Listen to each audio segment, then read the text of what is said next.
Hey guys, I'm so glad you're here. In this video, I'm going to show you how to retouch your images in Lightroom. And in the past, you used to have to take them into Photoshop to do some of these things, but they have now given us access to do these things in Lightroom. So I hope you enjoy the video. Hit subscribe if you do. Stay tuned. Okay, this is a picture of Savannah. This is a senior portrait that I did. Let me quickly start by just running my workflow, my fresh air presets on it. Just some of them that I know that I like. Bring up that, bring that down, and then just drop that yellow, that color down just a bit. Okay, the first thing I notice as we look at this image is we are going to want to whiten teeth. So we're going to go to the adjustment brush and we are going to click on the effect pull-down menu, and in your default options you are going to have a teeth whitening. Now I also have some adjustment brush presets that you can download from my site. I'll include those in the show notes below, but you will have one automatically inserted into your own version of Lightroom. And what it's going to do, you can see by what the sliders, how they're set, that it's going to whiten, and it's also going to drop out the saturation. It's going to pull the color out of the teeth. Okay? We want to have auto mask turned on, and then we just come in here and we start painting, if you will. And what auto mask is doing is if I keep my plus in the center of this brush, away from the gums or the lips, it's only going to affect the areas that match where I'm painting. So that's going to keep it isolated to just the teeth. Okay, so look at that. Let's do a before, turn that off, and an after, and it makes a big difference. Her teeth seem a little white to me. You want to be careful when you're whitening teeth not to go too electric white, or it gets really weird. Let me drop that down just a touch.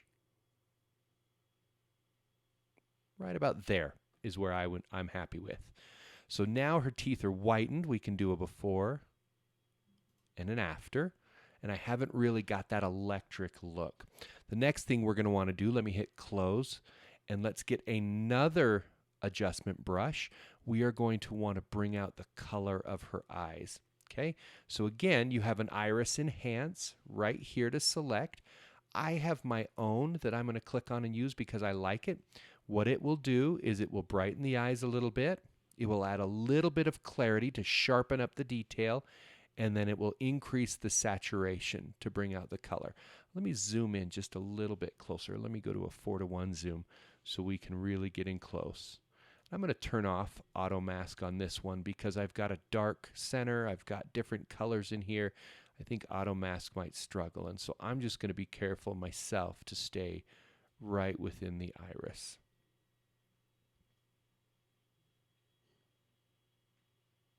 Okay, so let me hit the backslash key. There's a before, there's an after. There's a before, there's an after. Okay, now again, let's back out a little bit so we can see. So and let me hide those pins. Hitting the H key is going to hide your adjustment brush pins. The backslash key is a before and an after. Now her eyes seem a little too bright to me. That might be your taste, but it is not mine. And so let me make sure that pin is selected. It is. I'm going to hit the H key again, and I'm just going to drop down the brightness just a bit. In fact, I could click in here, and then I could just use the arrow keys to go up and down just a little bit. I think right there is where I want to be. So that looks great to me. Okay, so let's move back. Let's zoom back in. Oops. Zoom back in. I'm going to adjust my zoom level. That's too much zoom level. Let's go right there. Okay? So the next thing we want to do is to remove blemishes, and we can do that by going to the spot removal tool. Now inside the spot removal tool, we'll want to make sure we are on heal, not on clone. Heal will actually try to blend the areas together, whereas clone will make a direct copy of the area. So let's shrink my brush size down.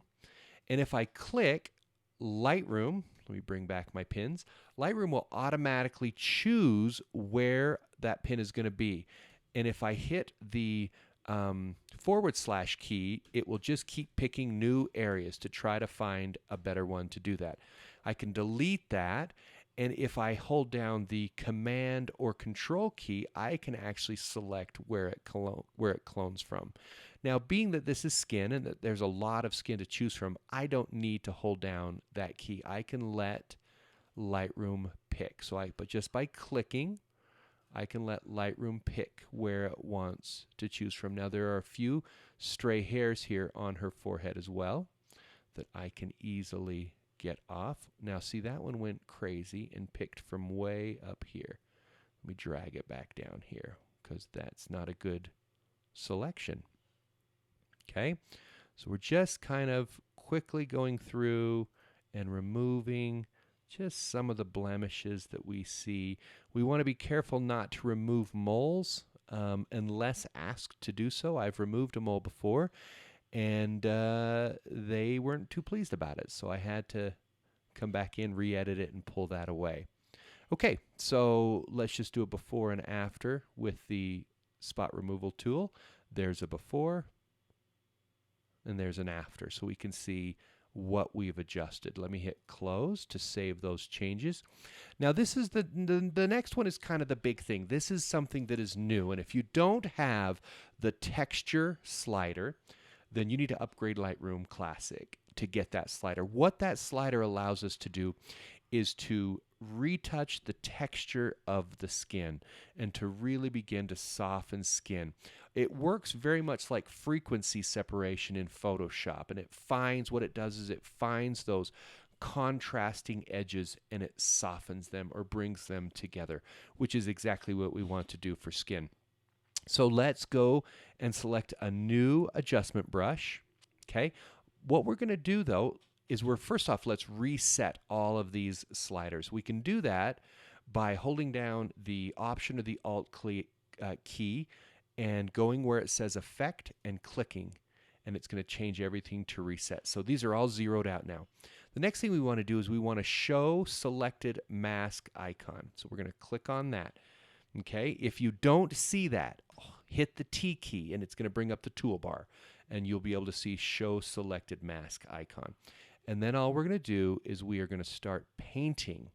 Now again, and I don't have it turned on, let's turn on auto mask. And what that's going to do is as long as I keep my plus in this brush that's in the center of the brush over the skin areas, it's going to avoid or work to avoid areas that I don't want to select. And so as I come down through here, I can kind of have the brush hover over the edge, and as long as the plus stays over my skin, it's going to select only the skin, or at least do the best job it can.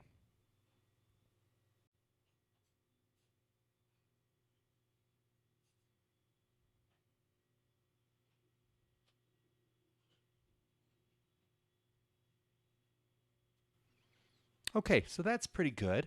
Now it's got a little bit of the eyebrow up here, and I could work to remove that, but I'm not going to worry about it. I think we're going to be okay. So let's unclick the Show Selected Mask Overlay. It's going to remove that, and I can come over to my sliders here, and the texture one is what I want to do. And if I go all the way to the end, you'll see how much it will affect the skin tone. So the skin tone there has become way too soft. It is too much. I mean, she's starting to look plastic here, and that is not a look that we are after. And so what we want to do is we want to dial this back. Let me double click it to reset it. So we'll go back to where it was. And we just want to add it just a little bit or in little increments so we can really see what it changes. Okay, that's where I want it to be. So I'm going to close that out. So let me just hit the / key so you can see where we've come from and where we are. Where we've come from and where we are. Okay, so that image now, I consider that one to be done. It took me just a few seconds to run through my workflow presets of my fresh air, and then just a minute or so. Now it took longer because I'm explaining what I'm doing, but it would have taken me 30 seconds to a minute to do what I did to retouch the skin. So there you have it. There is an easy way to get into Lightroom and really retouch your photos. Thanks for watching.